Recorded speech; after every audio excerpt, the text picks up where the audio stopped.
Right, so today we're going to talk about citrulline malate. I think it's going to be easier if we split it up, talk about citrulline first and then malate or malic acid. So let's dive into it. So L-citrulline, it's really beneficial for helping to remove the accumulation of byproducts from high intensity exercise.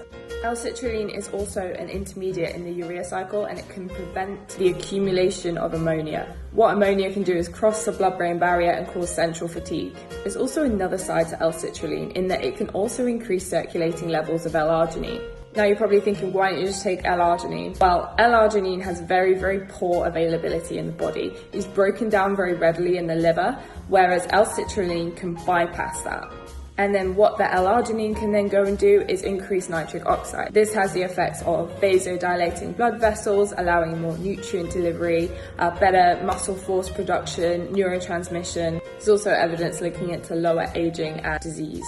Although there's evidence out there to suggest that citrulline does work, it's still very early days and there's still a lot more that needs to be done just yet. What malic acid does is essentially allow for more aerobic production of ATP. So if we're saying we have L-citrulline, which effectively is fatigue resistant, and then we have malic acid, which can help you produce more ATP, more energy. So theoretically, the idea behind supplementing is you're going to have better performance. Now, the claims that L-citrulline or citrulline malate can reduce muscle soreness and DOMS is probably due to its ability to increase that blood flow. Vasodilation of the blood vessels can help nutrient delivery to the muscle. In terms of the citrulline itself or the malic acid itself, they don't have the properties on their own to be able to do that. The populations who would benefit most, who could benefit most, is really those of you who are doing high intensity exercise or perhaps high volume training in the gym. When you think about L-citrulline's main purpose, it's to remove those byproducts from the system.